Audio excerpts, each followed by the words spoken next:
दोस्तों स्वागत है आप सभी का इन्वायरमेंट वीकली में। आज हम चार मेजर आर्टिकल डिस्कस करने वाले हैं, जहां पर पहला आर्टिकल हमारा ओजोन से रिलेटेड है। एक यूएन बेस्ड साइंटिस्ट की रिसर्च कंडक्ट हुई थी, जिसमें ये बताया जा रहा है कि भैया अंटार्कटिक के ऊपर जो आपका ओजोन होल है वो रिकवर कर जाएगा 2066 तक, whereas rest of the world में ये काफी पहले ही हो जाएगा रिकवर अराउंड 2040 में। तो इस आर्टिकल को हम डिटेल में डिस्कस करेंगे। सेकेंड आर्टिकल है हमारा, इंडिया के एक रिसर्च इंस्टीट्यूट ने वाटर पोल्यूशन को कम करने के लिए एक टेक्नोलॉजी डेवलप की है। तो इस टेक्नोलॉजी के बारे में हम फुल डिटेल में देखेंगे। हम देखेंगे थोड़ा मेंस पर्सपेक्टिव से भी वाटर पोल्यूशन को। फिर तीसरा आर्टिकल जो है आपका, वो डील कर रहा है रबर प्लांटेशन के बारे में। देखिए, रबर प्लांटेशन की वजह से त्रिपुरा वाले एरिया में जो यहाँ पर प्रिमिटिव आपको देखने को मिलते हैं, यानी बंदर और उसकी प्रजातियां, उनके ऊपर नेगेटिव इंपैक्ट पड़ रहा है। हालांकि रबर का इकोनॉमिक इंपैक्ट बहुत अच्छा देखने को मिल रहा है आसपास के एरिया में, बट इन्वायरमेंटल जो इंपैक्ट है वो काफी नेगेटिव है। तो हम यहां पर इस चीज को पूरी डिटेल में देखेंगे। देन लास्ट जो आपका आर्टिकल है, that deals with the futuristic energy conservation bill के बारे में, जो कि रिसेंटली राज्यसभा ने पास कर दिया है। आइए शुरुआत करते हैं आज के इस वीडियो की और जानते हैं सबसे पहले हमारे एक इंपॉर्टेंट प्रोग्राम के बारे में, that is mentorship guided prelims test series. इस टेस्ट सीरीज में आपको इन टोटल 34 टेस्ट मिलने वाले हैं, जिसमें 7 आपके सी सेट के टेस्ट रहने वाले हैं। इसके अलावा यहाँ पर आपका 1.5 साल का करंट अफेयर भी कवर कराया जाएगा, और ये टेस्ट सीरीज ऑफलाइन और ऑनलाइन दोनों मोड में आपको मिल सकती है। अब यहाँ पर आपको अगर इस टेस्ट सीरीज से रिलेटेड कोई भी क्वेरी हो तो आप हमें कॉल कर सकते हैं 7007931912 पे। आइए शुरुआत करते हैं और जानते हैं सबसे पहले अपने पहले आर्टिकल के बारे में। ओजोन होल के बारे में एक आर्टिकल पब्लिश हुआ था रिसेंटली।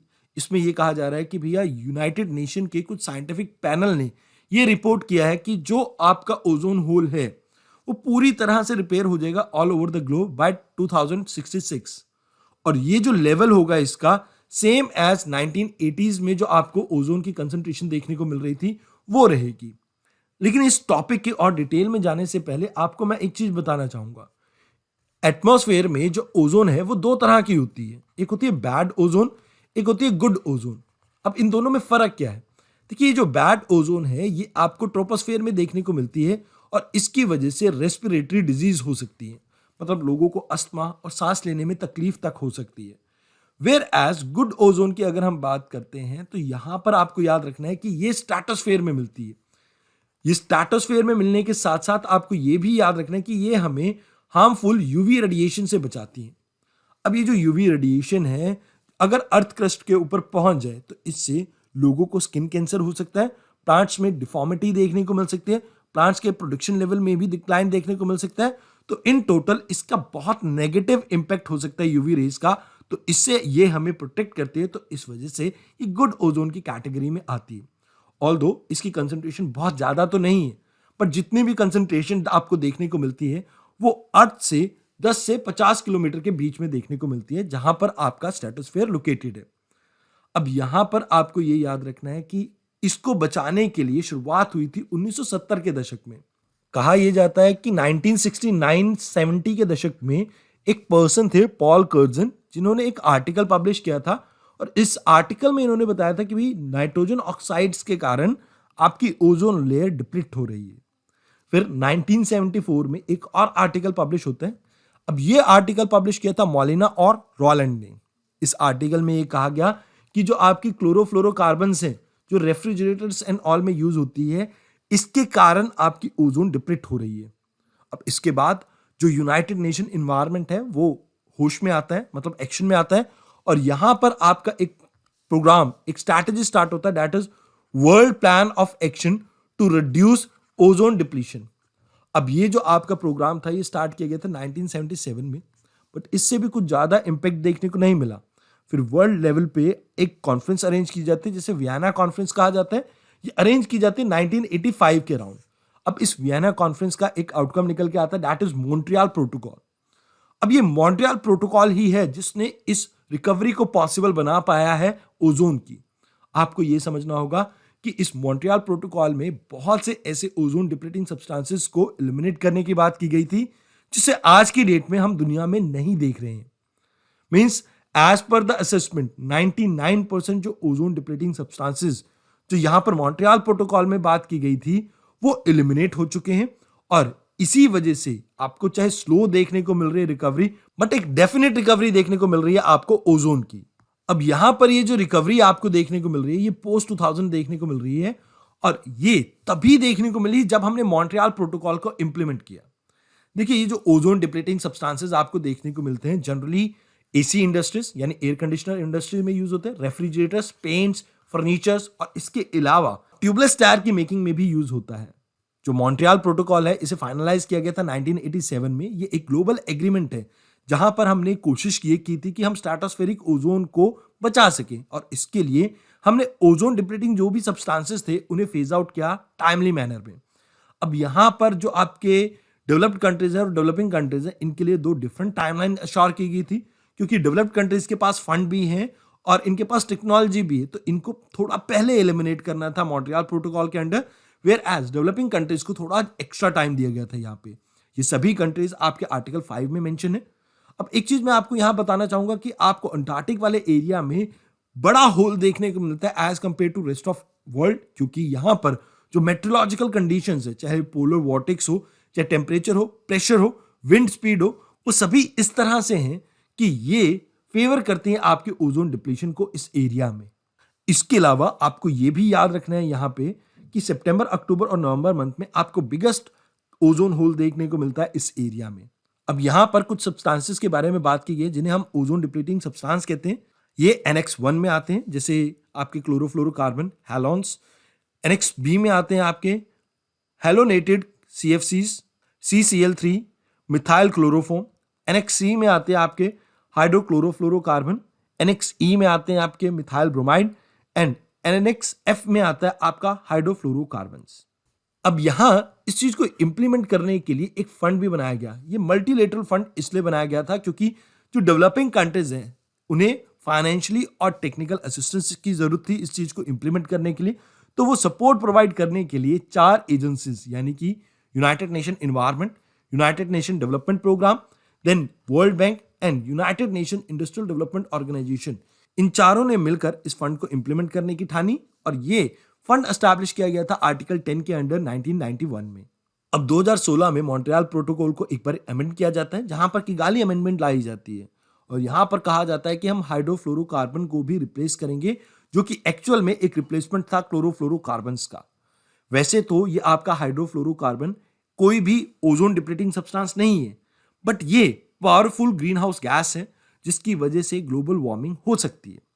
ओवरऑल अगर हम बात करते हैं, जब से हमने मॉन्ट्रियल प्रोटोकॉल को इंप्लीमेंट करने की ठानी है, तब से लेके अब तक हमने अर्थ का जो एवरेज टेम्परेचर है उसे 0.5 टू 1 डिग्री सेल्सियस से राइज होने से रोका है। मतलब 2050 में अगर हम देखते हैं तो शायद ये जो आपका अर्थ का टेम्परेचर है वो 1 डिग्री सेल्सियस तक राइज कर जाता, बट क्योंकि हमने इन ओजोन डिप्लीटिंग सब्सटेंसेस जो कि बहुत ज्यादा ग्लोबल वार्मिंग पोटेंशियल रखते हैं, इन्हें एलिमिनेट कर दिया है, तो इस वजह से यहां हमें इतना बेनिफिट देखने को मिल रहा है।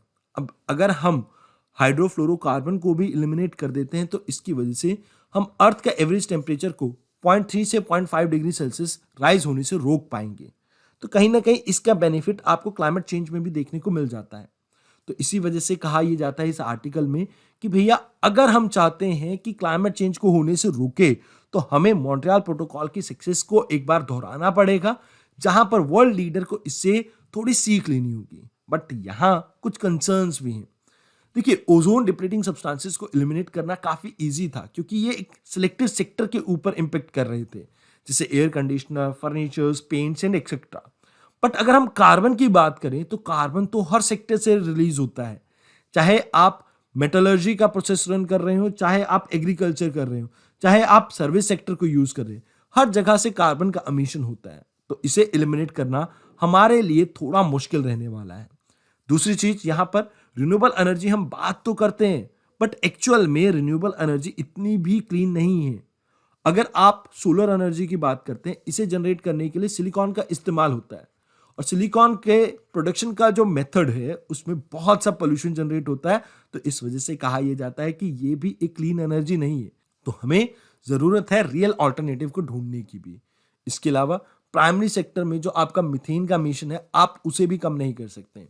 जैसे आप सभी को पता होगा, राइस की प्रोडक्शन के टाइम पे आप पानी को लबालब भर देते हैं एक फील्ड के अंदर। अब जब ये पानी पूरी तरह से ऊपर तक भरा होता है तो यहाँ पर आपको एनारोबिक रेस्पिरेशन देखने को मिलती है, जिसके कारण मीथेन की प्रोडक्शन आपको यहाँ पर देखने को मिल जाती है।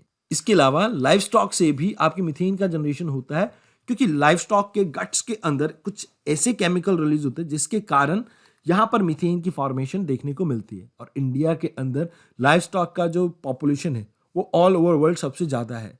तो इंडिया के लिए तो ये चैलेंज और भी बड़ा होने वाला है, क्योंकि हमारे यहाँ पर जो मिल्क प्रोडक्शन लेवल है हमारी देसी काऊ का, वो इतना ज़्यादा नहीं है as compare to jersey and all. यहाँ पर कंक्लूजन में ये कहना चाहूँगा कि ग्लोबल कम्युनिटी को मॉन्ट्रियल प्रोटोकॉल से कुछ सीख लेनी चाहिए, और जिससे हम एक यूनाइटेड ग्लोबल एक्शन ले सके ताकि हम क्लाइमेट चेंज को रोकने में भी कामयाब रहें। जैसा कि हमने ओजोन के केस में रिकवरी देखी है, हम बाकी केसेस में भी रिकवरी देख पाएंगे। आइए अब बात करते हैं सेकेंड आर्टिकल की। देखिए, वाटर पोल्यूशन आने वाले समय में एक बड़ी समस्या होने वाला है। देखिए, आपने वाटर स्ट्रेस के बारे में समझा होगा। वाटर स्ट्रेस क्या होता है? आपके पास पीने को पानी है लेकिन आप पी नहीं सकते, ये भी वाटर स्ट्रेस की ही कैटेगरी में आता है। अगर आपके पास पानी की कमी है तो वो भी वाटर स्ट्रेस की कैटेगरी में आता है। भारत में हमने रिसेंट टाइम में देखा है कि वाटर स्ट्रेस की जो प्रॉब्लम है वो बहुत ज़्यादा बढ़ती जा रही है। अब ऐसा क्यों? इसके पीछे दो कारण हैं। एक तो घटता हुआ रेनफॉल जो होता भी है वो एक ही दिन में बहुत सी बारिश हो जाती है, जिसको स्टोर कर पाना हमारे लिए मुश्किल रहता है। तो जो इवनली डिस्ट्रीब्यूटेड 4 महीनों में हमें रेनफॉल देखने को मिलती थी, उसमें पैटर्न में चेंज आया, जहां पर आपको रेनफॉल के इरेटिक पैटर्न के कारण पानी को अब्जॉर्ब करने में प्रॉब्लम देखने को मिल रही है। और इस वजह से आप देखते हैं कि भारत के अंदर वाटर स्ट्रेस की सिचुएशन बढ़ती जा रही है। अब दूसरा कारण जो है that is related to water pollution. आप सभी को पता है कि भारत के अंदर जो इम्प्लीमेंटेशन है पॉलिसी का वो काफी वीक रहता है, जिसकी वजह से आप ये देखते हैं कि जो इंडस्ट्रीज हैं बहुत से पोल्यूटेंट को पानी के अंदर डिस्चार्ज कर देती है, और इसके कारण हमारा पीने योग्य पानी भी पोल्यूटेड हो जाता है, जिसे अब हम पी नहीं पाते हैं। तो अभी रिसेंटली आइसर ने, जो पुणे में लोकेटेड है, इन्होंने कहा है कि भाई हम जो भी पोल्यूटेंट है पानी के अंदर उसे हम कम कर सकते हैं, और इसके लिए हमने एक टेक्नोलॉजी डेवलप की है। अब यहाँ कुछ चीजें हैं जो आपको समझनी होंगी। सबसे पहले आपको समझना होगा कि पोल्यूटेंट होता क्या है। देखिए, कोई भी अनडिजायरेबल मटेरियल जो आप अपने पानी के अंदर देखते हैं या एटमॉस्फेयर के किसी कंपोनेंट में देखते हैं, उसे पोल्यूटेंट कहा जाता है। अब ये पोल्यूटेंट अलग अलग टाइप के हो सकते हैं, जैसे biodegradable and non biodegradable. Biodegradable वो पोल्यूटेंट होते हैं जो लिविंग ऑर्गेनिजम्स के थ्रू डिकम्पोज किए जा सकते हैं, वेयर एज जो आपके नॉन बायोडिग्रेडेबल पोल्यूटेंट रहते हैं वो किसी भी ऑर्गेनिज्म के द्वारा प्रोसेस नहीं किए जा सकते, यानी डिकम्पोज नहीं किए जा सकते। अब ये जो नॉन बायोडिग्रेडेबल पोल्यूटेंट होते हैं, इनमें से कुछ होते हैं कार्सिनोजेनिक पोल्यूटेंट, मींस ये कैंसर कॉजिंग है। अब ये जो कार्सिनोजेनिक आपके पोल्यूटेंट है, ये 3 सोर्सेज से आ सकते हैं। One is organic pollutant, other one is inorganic, and third one is natural. अगर ऑर्गेनिक पोल्यूटेंट के बारे में बात करें तो जो आपको ऑर्गेनिक डाइज देखने को मिलते हैं, एंटीबायोटिक्स देखने को मिलते हैं, तो यहां से जो पोल्यूटेंट जनरेट हो रहे हैं that is carcinogenic organic pollutant. Inorganic में आपके पेस्टिसाइड्स आ सकते हैं, फर्टिलाइजर्स आ सकते हैं, और बहुत से केमिकल जो हम कहीं भी यूज करें जो फूड चेन के अंदर एंटर कर रहे हैं। तीसरी चीज, नेचुरल वे में भी ये आपके पास आ सकते हैं, जैसे यूरेनियम है। यूरेनियम आपको रॉक स्ट्रक्चर में देखने को मिलता है, बट ये यूरेनियम अगर पानी को पोल्यूट कर दे, जैसे कि आपको पंजाब, हरियाणा, यूपी के केस में देखने को मिलता है, तो यहां पर ये कैंसर कॉजिंग हो सकता है। वेराज बाकी भी आपके कई ऐसे हेवी रॉक मिनरल्स हो सकते हैं जो पानी के कांटेक्ट में आके पानी को पोल्यूटेड कर सकते हैं। अब वाटर कंटैमिनेशन सिर्फ इंडिया की एक प्रॉब्लम नहीं है, इसकी वजह से वर्ल्ड ओवर आपको बहुत सी डेथ्स देखने को मिलती हैं। तो ये एक तरह का एक ग्लोबल प्रॉब्लम है। पहले ये लोकल हुआ करती थी, बट आज की डेट में हम देखते हैं कि ग्लोबल लेवल पे फैली हुई है प्रॉब्लम। इन प्रॉब्लम्स और इम्पैक्ट को हम एक एक करके अलग अलग डायमेंशन से कवर करने की कोशिश करते हैं। पहली चीज, अगर हम इम्पैक्ट की बात करें तो आपको इकोनॉमिक इम्पैक्ट समझना होगा। इकोनॉमिक इम्पैक्ट में आप देखिए, एग्रीकल्चर सेक्टर में आपको प्रोडक्शन लेवल में कमी देखने को मिल सकती है, क्योंकि ये जो केमिकल है धीरे धीरे करते आपकी जमीन को बंजर करते जाएंगे। क्योंकि आपने सॉइल सैलिनाइजेशन के बारे में पढ़ा होगा, ऐसा मैं मानता हूं, तो आपको पता होगा कि जो हेवी मिनरल्स हैं अगर वो टॉप सॉइल में मिलते हैं तो सॉइल की प्रोडक्शन लेवल कम होगा, तो इससे एग्रीकल्चर की प्रोडक्टिविटी कम हो जाएगी, जिसके कारण आप ये देखेंगे भारत की मेजॉरिटी पॉपुलेशन जो एग्रीकल्चर में इंडल्ज्ड है, उनकी जो इनकम लेवल है वो कम हो जाएगी। अब अगर इनकी इनकम लेवल कम होगी तो इसकी वजह से बहुत से लोग आप देखेंगे पॉवर्टी के नीचे चले जाएंगे और उनको रहने और जीवन व्यतीत करने में प्रॉब्लम आएगी। तो पहली चीज तो आप यहां पर ये समझ गए कि एग्रीकल्चर में इसका इंपैक्ट देखने को मिलेगा। अब दूसरी चीज जो आपको यहां पे याद रखनी है कि मैन्युफैक्चरिंग सेक्टर में भी इसका इंपैक्ट देखने को मिल सकता है। जैसे मान लीजिए किसी इंडस्ट्री में बॉयलर का इस्तेमाल हो रहा है, तो बॉयलर के साथ इस पानी के रिएक्शन के चांसेस इंक्रीज हो जाएंगे, जिसके कारण बॉयलर की लाइफ कम हो जाएगी। बॉयलर की लाइफ कम होगी तो आपको जो कॉस्ट ऑफ प्रोडक्शन है वो उसमें इंक्रीमेंट देखने को मिलेगा। तो पहली चीज आपको याद रखना है कि इकोनॉमिक इंपैक्ट में मैन्युफैक्चरिंग एग्रीकल्चर दोनों सेक्टर में इसका इंपैक्ट देखने को मिल सकता है। जहां भी पानी का इस्तेमाल होगा वहां पर ये पानी रस्टिंग और बाकी चीजों का प्रोसेस आपका इंक्रीज कर देगा मैन्युफैक्चरिंग सेक्टर में, जिसके कारण आपको नेगेटिव इंपैक्ट देखने को मिलेगा प्रोडक्शन के ऊपर भी। अब ये तो पहला पॉइंट हुआ। दूसरा पॉइंट यहां पर आपको हेल्थ के ऊपर देखने को मिलता है। इससे ह्यूमन हेल्थ के ऊपर नेगेटिव इंपैक्ट पड़ेगा, जिसके कारण आउट ऑफ पॉकेट जो एक्सपेंडिचर है वो इंक्रीज होगा और लोग पॉवर्टी में ज्यादा जाएंगे।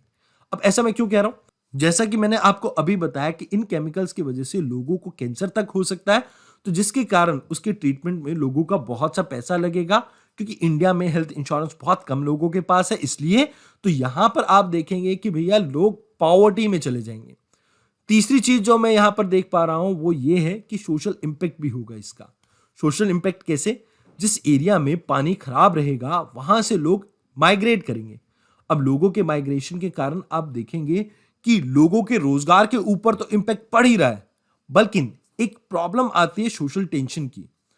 आपने जैसे ब्रू कम्युनिटी के बारे में सुना होगा नॉर्थ ईस्ट में। यह कम्युनिटी एक पर्टिकुलर एरिया से माइग्रेट करके दूसरे एरिया में गई थी और ये अभी तक उस एरिया में सेटल डाउन नहीं हो पा रही है, क्योंकि वहां पर सोशल टेंशन देखने को मिल रहा है। अब अगर आपको इसी तरह का लार्ज स्केल माइग्रेशन देखने को मिलेगा ऑल ओवर इंडिया और वर्ल्ड, तो इसके कारण आप ये देखेंगे कि world over social tension increase होगी, क्योंकि यहां पर एक पॉलिटिकल कॉन्सेप्ट इसको सपोर्ट करता है, that is son of soil. मतलब यहां पर लोगों का मानना है कि जो लोकल रिसोर्सेज है उसके ऊपर लोकल पॉपुलेशन का अधिकार होगा, जिसके कारण आप देखेंगे इन लोगों के खिलाफ डिस्क्रिमिनेशन होगा और डिस्क्रिमिनेशन के कारण यहां पर सोशल टेंशन इंक्रीज हो सकती है। तो इस चीज को थोड़ा ध्यान में रखना, मतलब ऐसे आपको सोशल इशू भी देखने को मिल सकते हैं इसे। तो यहां पर सोशल और पॉलिटिकल दोनों ही पॉइंट मैंने यहां पर कवर कर दिए हैं। इसके बाद आखिरी पॉइंट हम बात कर लेते हैं इन्वायरमेंटल एंगल।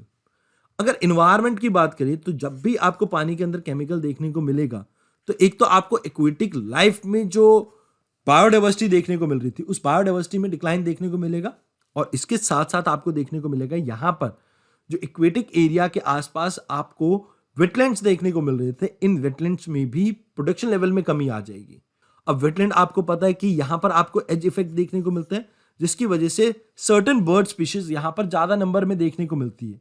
अभी रिसेंट टाइम में आपने देखा था कि सांबर लेक में भी बहुत से माइग्रेटरी बर्ड्स की डेथ हो गई थी, तो ऐसा ही कुछ सिनेरियो और भी देखने को मिल सकता है, जिसकी वजह से टेरेस्ट्रियल पार्ट में भी बायोडाइवर्सिटी कम हो सकती है।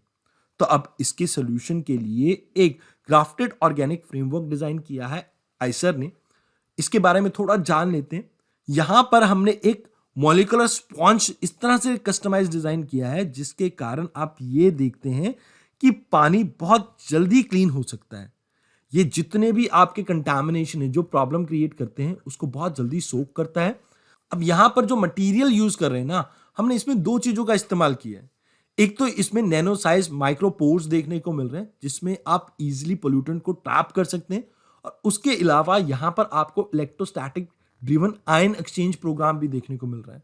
मतलब आयन एक्सचेंज की वजह से आप जो पोल्यूटेंट है उन्हें अट्रैक्ट करेंगे। इसकी वजह से आप ये देखेंगे कि जो डिफ्यूजन है वो काफी तेजी से होती है पोल्यूटेंट की, और पानी बहुत जल्दी से साफ हो जाता है। इसके टेस्टिंग के टाइम पे हमने ये पाया कि ये सल्फा डाई मिथायोक्सिन को बहुत तेजी से रिमूव कर देता है पानी से कंप्लीटली। तो एज कंपेयर टू आपके नॉर्मल जो आप वाटर प्यूरिफायर यूज कर रहे हैं उसके मुकाबले में ये काफी तेजी से पोल्यूटेंट को रिमूव कर सकता है। तो आने वाले समय में भारत के अंदर मिल रहे वाटर पोल्यूशन को हम कम कर पाएंगे इससे। तो आई होप आपको आज का ये टॉपिक थोड़ा समझ में आया हो। Now second thing, rubber plantation. आप में से कई स्टूडेंट मेरे प्रारंभ बैच के रहे होंगे, तो उनको तो पता है कि रबर प्लांटेशन की वजह से क्या कुछ प्रॉब्लम देखने को मिल रही है। लेकिन बाकी आप सभी को भी मैं निराश नहीं करूंगा। आज की इस वीडियो में मैं कंप्लीट डिस्कशन करूंगा इस टॉपिक की। तो सबसे पहले हम जानते हैं कि रबर प्लांटेशन के लिए क्या कुछ चीजें, क्या कंडीशन जरूरी है। देखिए, आपको ह्यूमिड कंडीशन चाहिए होती है जहां पर रेनफॉल रहे 200 सेंटीमीटर या इससे ज्यादा। वैसे ये नेटिव था आपका साउथ अमेरिका का अमेजॉन बेसिन का, बट रिसेंट टाइम में अगर मैं बात करता हूं 19वीं शताब्दी की, तो यहां पर ब्रिटिशर्स और यूरोपियन पावर्स ने इनको इंट्रोड्यूस किया था एशिया और अफ्रीका के काफी सारी ट्रॉपिकल बेल्ट में। अब इस प्लांट की ग्रोथ के लिए जो टेम्परेचर की रिक्वायरमेंट रहती है that is 25 degree Celsius and more. और यहां आपको याद रखना है कि इक्वेटोरियल क्लाइमेट इसके लिए बेस्ट सूटेड है। इंडिया वर्ल्ड का लार्जेस्ट प्रोड्यूसर है रबर का, whereas third largest user भी है। अब रिसेंटली कुछ रिपोर्ट पब्लिश हुई थी जिसके कारण हमें यह पता लगा कि भाई ये जो रबर प्लांटेशन है, खासकर जो ये त्रिपुरा वाले एरिया में देखने को मिल रही है, इसका नॉन ह्यूमन पॉपुलेशन जिसमें आपके प्राइमेट्स आ जाते हैं, बंदर एंड ऑल, इनके ऊपर ज्यादा असर देखने को मिल रहा है और इसके साथ साथ वेजिटेशन के ऊपर भी नेगेटिव इंपैक्ट देखने को मिल रहा है इसका।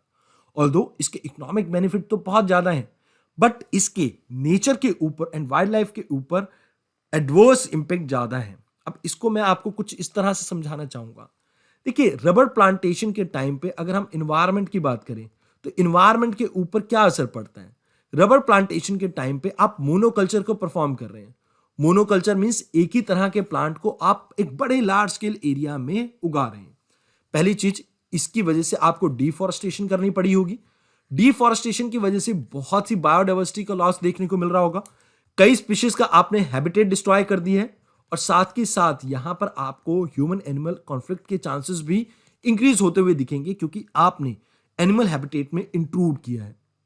अब मोनोकल्चर से एक और चीज की परेशानी होती है क्योंकि मोनोकल्चर में पेस्ट अटैक आपके इंक्रीज हो जाते हैं, तो इसकी वजह से ओवरऑल प्रोटेक्शन लेवल में भी आपको कमी देखने को मिलेगी इकोसिस्टम के। इसके अलावा एक एडिशनल ज्योग्राफिकल पॉइंट जो आपको याद रखना है, जब आप रबर प्लांटेशन करते हैं, क्योंकि रबर के प्लांट की जो रूट्स की गहराई है वो इतनी ज्यादा नहीं है, जो आपको नेटिव प्लांट मिलते हैं वो सॉइल को बाइंड करके रखते हैं एक साथ, और रबर प्लांटेशन में ऐसा कम देखने को मिलता है।